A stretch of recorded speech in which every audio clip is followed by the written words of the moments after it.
안녕하세요. 나는 울산의 대통령이다. 나울통 노동 에디션 진행을 맡은 이태임입니다. 지난달 6일 여수 해양과학고 현장 실습생인 18세 홍정훈 군이 숨졌습니다. 요트에 붙은 따개비를 제거하다가 발생한 사건이었습니다.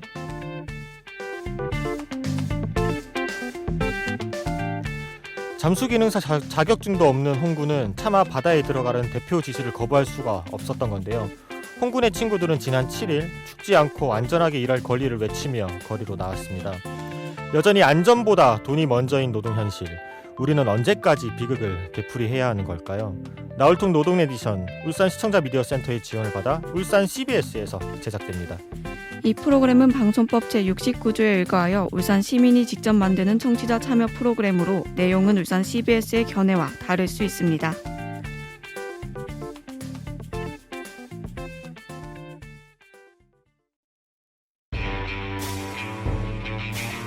울산의 청년들이 노동 키워드로 뭉쳤다. 나울통 노동 에디션. 네, 나울통 노동 에디션 오늘이 8회째 방송인데요. 공동 진행자분이 계시죠? 네, 안녕하세요. 공동 시민 진행자 시빅뉴스 성민주 기자입니다. 먼저 놓치기 쉬운 노동 관련 뉴스를 간략히 정리해보는 키워드로 챙기는 3세 뉴스 시간입니다. 세 가지 키워드로 챙기는 새로운 노동 뉴스. 첫 번째 키워드는 1,737원입니다. 울산시는 시와 산하기관 등 소속 근로자에게 적용하는 내년 생활임금이 시급 1,737원으로 확정됐다고 밝혔는데요. 시는 내년도 최저임금과 빈곤 기준선인 국민 3인 가구 기준 중위소득 50% 등을 고려해 결정했다고 설명했습니다. 이에 따라 시와 산하 공공기관 소속 근로자 1,580명 중 생활임금 미만이 예상되는 305명 정도가 적용받을 것으로 예상됩니다. 두 번째 키워드는 284만 명입니다. 대학이나 대학원을 마치고 비정규직으로 일하는 대졸 이상 비정규직 근로자가 280만 명을 넘어섰습니다. 통계가 만들어진 2003년 이후 가장 많은 규모인데요. 비정규직 근로자가 800만 명을 넘어서는 가운데 대졸 이상 비정규직이 차지하는 비중은 35.2%로 이 역시 통계 작성 이래 최고치입니다. 세 번째 키워드는 시내버스입니다. 울산 지역 7개 시내버스 업체 중 3곳이 통상임금 퇴소 확정 판결에 따라 해당 업체는 140억 원대 추가 임금 지출이 필요한 상황입니다. 이들 업체들은 추가 부담해야 할 통상임금이 울산시 표준 운송 원가에 반영되지 않았다는 점 등을 내세우며 지원을 요구하고 있지만 울산시는 법적 근거 미흡을 이유로 난색을 표하고 있는데요. 일부 소송 제기자들이 버스 업체의 계좌 압류 등의 조치를 취하고 있는 가운데 최악의 경우 시민의 발이 묶이는 상황에 처할 가능성도 제기되고 있습니다. 지금까지 키워드로 챙기는 새 뉴스였습니다. 네, 산업재해 전문 이학열 공익노무사, HR 전문 성정훈 공익노무사 나오셨습니다. 지난 2주간 어떻게 지내셨나요? 우리 이학열 노무사 먼저. 안녕하세요, 이학열 노무사입니다. 일만 하고 있었고요. 네. 그리고 아까 서두에 말씀해주신 그 따개비, 네. 이 기사를 보고 굉장히 가슴이 아팠고요. 저는 이 울산 지역도 이게 없을 거라고 생각하진 않습니다. 그렇죠. 여기 지금은 이름이 바뀌었지만 마이스터거나 인터넷 무슨 고등학교 이런 데서 전문적인 그 경력을 가르쳐주는 학교 학생들이 이제 현장 실습 나가면서 발생하는 산재 사고나 임금 체벌이 분명히 있을 거라고 생각되는데요. 울산시도 이 부분에 대해서 울산 자체적으로 좀 조사를 했으면 좋겠다는 생각이 좀 듭니다. 네, 알겠습니다. 우리 성정훈 노무사께서는 어떻게 지내셨나요? 네, 저 같은 경우는 일단은 지난주에 일단 친구 사회를 봤었고요. 네, 결혼식 사회를. 네, 결혼식 사회를 봤는데 라디오를 한 경험이 있어서 그런가 조금 이제 자연스러워졌다라는 평을 좀 듣긴 했습니다. 어깨가 많이 올라가 있네요. 네, 라디오 도움을 많이 받고 있는 것 같습니다. 네, 알겠습니다. 그러면은 본격적인 이야기에 들어가 보도록 하죠. 이번 주 주제는 바로 이제 플랫폼 노동자입니다. 오늘 이 시간을 통해서 자세히 한번 짚어보는 시간을 좀 가져보도록 하겠습니다. 그럼 플랫폼 노동자라고 하면은 좀 어떤 업종에 종사하는 분들을 말하는 건지 우리 청취자분들께 쉽게 설명 부탁드릴게요. 네, 먼저 이게 용어 이해부터 좀 해봐야 될 것 같아요. 플랫폼이란 네. 용역이나 상품을 판매하거나 구매하는 사람들을 중개해주는 온라인상의 거래 장소를 말합니다. 그렇죠. 그러니까 온라인 시장이라고 보시면 될 것 같아요. 네. 네, 이런 온라인상의 거래 장소를 통해서 아까 말씀드린 상품이 아닌 노무를 제공하는 사람들을 플랫폼 기반의 노무 제공자라고 하고, 네. 이를 좀 단순화시켜서 말이 기니까 단순히 이 플랫폼 노동자라고 지금 부르고 있습니다. 네. 네, 제가 좀 이해를 쉽게 하기 위해서 좀 예를 들어 보겠습니다. 다 아실 텐데 배달의 땡땡이나 내 땡땡 쇼핑몰들 다 들어는 보셨지 않습니까? 그렇죠. 네, 여기서 이제 음식이나 상품을 주문하면 생산자는 이제 음식이나 상품을 생산하고 배달 기사나 택배 기사를 통해 음식이나 상품을 전달하는데요. 이때 이제 배달의 땡땡이나 네이버 네. 땡땡몰이 이제 플랫폼이고요. 네, 배달 기사나 택배 기사는 플랫폼 기반의 노무 제공자라고 할 수 있습니다. 또 다른 형태도 있는데요. 법률 자문이 필요한 A라는 사람이 특정 플랫폼을 통해 법률 자문을 의뢰하면 그 플랫폼에 등록된 변호사님들이 법률 자문을 해주고 자문비를 플랫폼으로 통해 받는 형태도 있습니다. 이때 이제 변호사님들도 플랫폼 기반의 노무 제공자라고 할 수 있는 거죠. 네, 플랫폼 노동자와 노무 제공자를 구별해서 말씀하셨다는 생각이 듭니다. 그렇게 구별하시는 이유가 따로 있을 것 같은데요. 네, 일단 어떻게 구별하는지 제가 한번 설명을 드려볼게요. 전통적인 의미의 근로자는 어떤 한 명 또는 소수 특정 사용자를 위해서 근로를 계속적으로 제공을 합니다. 네. 하지만 노무 제공자는 특정 사용자에게 전속되어 있지 않고요. 한 번에 여러 사용자를 위해서 일할 수도 있고 건 단위로 여러 사용자를 바꿔가면서 일할 수도 있습니다. 즉 노동자 또는 근로자는 특정 사용자에게 계속적으로 또 종속된 상태에서 근로를 제공한다라고 보시면 될 것 같고요. 노무 제공자는 조금 더 상대적으로 자율적으로 일을 할 수 있는 사람으로 개인 사업자의 성격도 어느 정도 갖고 있다라고 보시면 될 것 같아요. 이렇게 구별하는 것은 전통적 의미의 노동자는 또는 근로자는 근로기준법 등 노동관계 법령의 적용을 다 받습니다. 하지만 노무 제공자의 경우에는 이 노동관계 법령, 현행하고 있는 노동관계 법령의 전면적인 적용이 좀 어렵다. 이렇게 보시면 구별할 수 있으실 것 같아요. 네, 정리를 해보자면 노무를 제공하고 그 대가로 임금을 받는 것은 동일하나 노무를 제공하는 과정이 상대적으로 자유롭다. 그러면 노무 제공자이고 특정 사용자의 지시에 따라야 하는 등 종속적이면 근로자이다. 이렇게 정리할 수 있을 것 같습니다. 네네. 그럼 플랫폼 노무 제공자의 규모는 어느 정도인가요? 여기 한국노동연구원에서 플랫폼 노동자의 규모와 특징이라는 자료에 따르면은 플랫폼 노무 제공자의 비율은 전체 취업자의 0.92%, 즉 22만 명 정도 된다고 합니다. 네. 이게 근데 2020년도 연구 결과물이니까 지금은 훨씬 더 늘어날 것으로 예상됩니다. 그렇죠. 그래서 추가적으로 말씀드리면 이거는 이제 플랫폼 노무 제공자도 범위가 되게 넓거든요. 네. 그 중에 뭐 아까 말씀드린 그 어떤 플랫폼을 이용해서 변호사들이 자문을 한다거나 네. 뭐 세무사나 노무사가 자문하는 사람들은 이거는 사실상 개인 사업자로 보는 게 합당하거든요.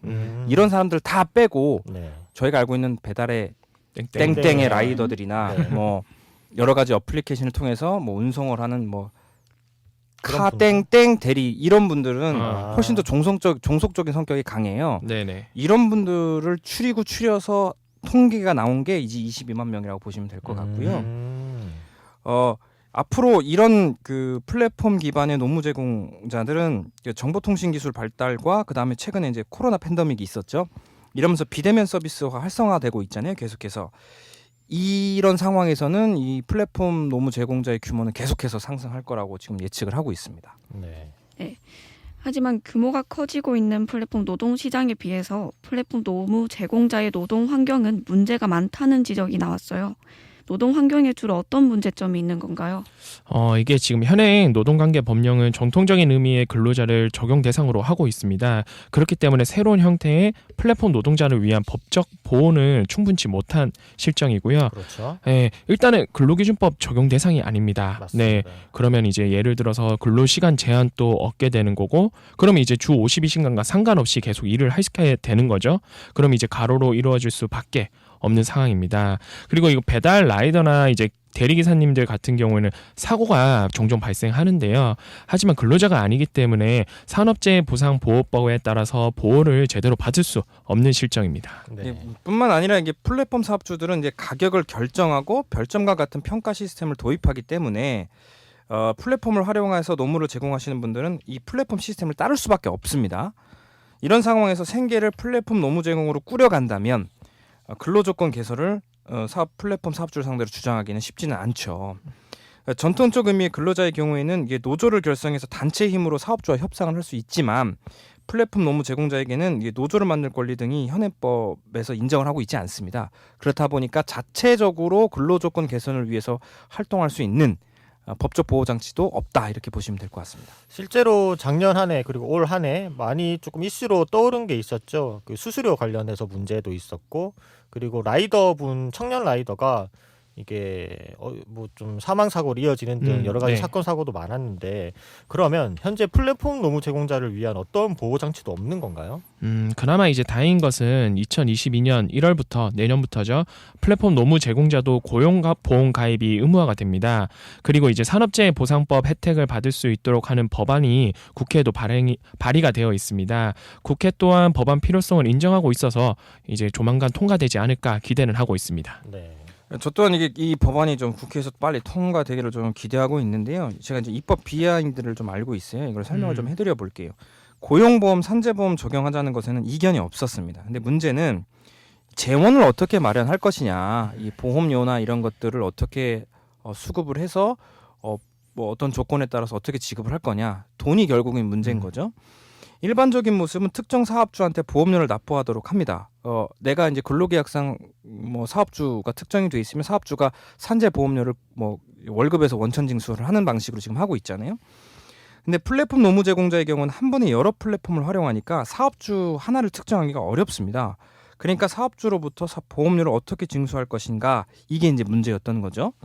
이 문제 때문에 플랫폼 노무 제공자의 고용보험이나 산재보험 가입이 어려웠던 거죠.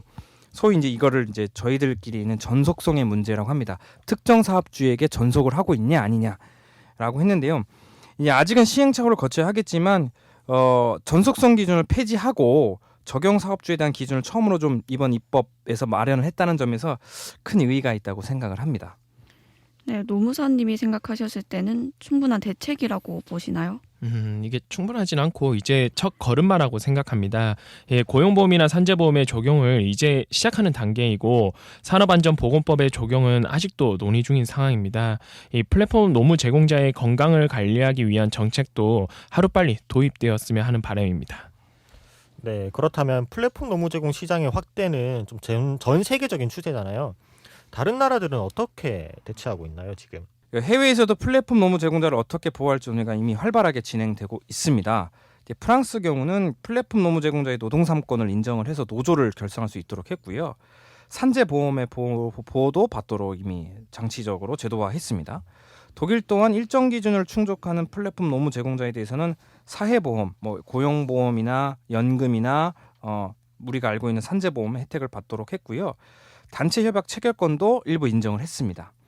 미국 캘리포니아주에서는 좀 잡음은 있었긴 했는데 이 플랫폼 노무 제공자를 일단 근로자로 보고 노동관계 법령의 적용을 받도록 하되 사용자가 반대로 이 사람은 근로자가 아니다, 개인 사업주다라는 걸 입증을 하도록 하는 소위 AB5법이 시행되고 있습니다. 네, 일단 해외 사례도 들어봤는데 저 한 가지 또 궁금한 게 생겼는데 네네. 이렇게 국가보험이라고 하죠. 이 산재보험이나 이렇게 국가보험이 있는 반면에 민간보험을 들 수도 있는데 이 민간보험을 들지 않는 이유가 워낙에 라이더들이 뭐랄까 사고에 대한 위험도가 너무 높다 보니까 비용이 조금 과하게 책정이 되는 부분이 있더라고요. 네. 그래서 민간보험을 들지 않고 배달을 다니다가 사고가 났을 때 그들이 조금 뭐랄까 보상해내야 되는 범위도 워낙에 크더라고요. 네. 그래서 네. 민간보험과 병용을 했을 때 이 민간보험사에 이런 보험료를 낮추게 할 수 있는 그런 권한이나 이런 협의 조정은 불가능한 건가요, 혹시? 한번 고민은 해볼 필요가 있습니다. 이게 민간 보험도 이제 뭐 어차피 이제 저희가 이제 법적으로 저희 같은 경우도 근로자 같은 경우에는 법정 4대 보험이 들고 추가적으로 민간보험도 들지 않습니까? 네. 그때 이게 보험사들 같은 경우는 일반적으로 제가 알기에는 기존 이제 사고 통계라든지 그렇게 해서 보상 범위 기존의 통계를 가지고 보험료를 설정하는 부분이 있어가지고 아마 기존의 라이더분들이 이제 사고가 좀 많이 나다 보니까 보험료가 좀 높게 설정되는 부분이 있는 것 같고 이 부분을 국가에서 개입해가지고 통제하기에는 좀 한계가 있지 않을까 생각은 좀 들고 있습니다. 제가 작년에 이제 국무조정실에 이제 일자리 관련돼서 같이 거버넌스를 할 때 이와 비슷한 얘기가 나왔었거든요. 그래서 여러 가지 해결 방안을 모색하다가 물론 이렇게 입법 절차도 있겠지만 네. 민간보험과의 뭐 협업을 통해서 여러 가지 방안을 만들었으면 어떨까라는 개인적인 생각으로 들어서 한번 여쭤봤던 거고요. 계속해서 네, 질문 이어가시면 될 것 같습니다. 네, 현재 플랫폼 노동자들의 수가 늘어나고 있는 만큼 이에 대한 당국의 대책도 시급해 보입니다. 그래서 노무사님들이 생각하시기에 지금 가장 시급한 부분은 무엇이라고 생각하시나요?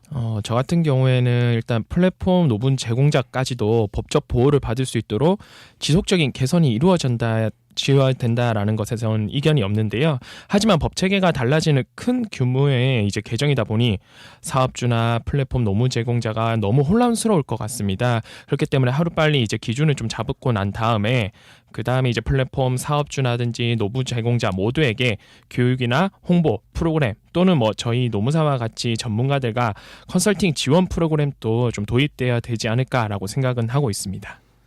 지금 우리 성정훈 노무사님께서는 이제 법 시행을 효과적으로 할 수 있는 방안에 대해서 이제 보충적으로 설명을 해주신 것 같은데 저도 네. 되게 동의를 하는 부분이고요. 저는 조금 거시적으로 좀 접근을 해보면 저는 기본적으로 노사 문제는 노사가 스스로 결정하는 것이 가장 좋지 않냐라는 생각을 합니다. 근데 이게 쉽지 않은 게 이제 노사라고 하는 관계가 대등한 관계가 아니다 보니까 힘의 균형이 무너져 있는 상태에서는 협상이 합리적으로 일어나기는 어렵잖아요.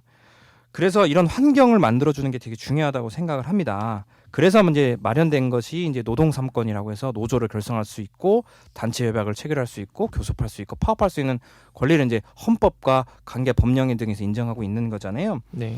따라서 플랫폼 노무 제공자 역시도 플랫폼 사업주와 단체 협상 등을 할 수 있는 이런 노동 3권을 프랑스도 인정해주고 있잖아요.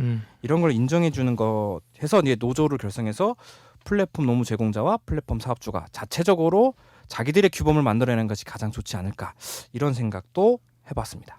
네, 오늘 플랫폼 노동자와 관련된 이야기를 두 노무사분들과 함께 이야기를 들어봤고요. 그렇다면 마지막 한마디씩 부탁드릴게요. 우리 성정훈 노무사 먼저. 이게 플랫폼 노무 제공자 문제가 단순히 저희가 뭐 논의가 여기서 끝나긴 했지만은 앞으로도 계속 논의가 돼야 될 사항으로 생각은 하고 있습니다. 그래서 이게 지속적인 관심을 가지고 저희도 좀 지켜보면서 좀 추가적으로 변경되는 내용이나 이제 국회에서 입법되는 내용이 있으면 추가적으로 좀 안내 드릴 수 있도록 하겠습니다. 네, 지금 뭐 ILO부터 시작해서 전 세계적으로 노동 이슈를 관심 갖고 있는 연구자나 전문가들 모두 다 이 플랫폼을 기반으로 한 노무 제공 시스템의 노동 이슈에 대해서 관심을 다 갖고 있어요. 그래서 이걸로 물론 지금 국회도 관심을 이제 서서히 갖고 있긴 하지만 저는 진행 속도가 굉장히 늦다고 생각하거든요. 왜냐하면 지금 플랫폼 사업 확장 속도가 매우 큽니다. 맞습니다. 그런데 그에 반해서 그 입법적으로 보완을 하는 속도는 늦고요. 그 과정에서 피해는 굉장히 많이 발생하게 됩니다. 그래서 빨리 이런 것들을 위한 위원회를 구성을 해서 하루빨리 정책이나 입법 보완이 이루어졌으면 좋겠다는 생각을 했습니다. 네, 조금 갈무리를 해보자면 일하는 국회가 되라. 국회에 일 안 하고 있다라고 어느 정도 정리가 될 것 같고요. 두 분 오늘 출연해 주셔서 감사합니다. 감사합니다. 네, 감사합니다. 네, 감사합니다. 시사팩토리 100.3 청취자 여러분, 오늘 이학열, 성정훈 노무사 두 분 이야기 어떻게 들으셨나요? 저는 이 플랫폼 노동자라는 것에 대해서 정의를 다시 한번 좀 깊게 새겨볼 수 있는 계기가 되었던 것 같습니다.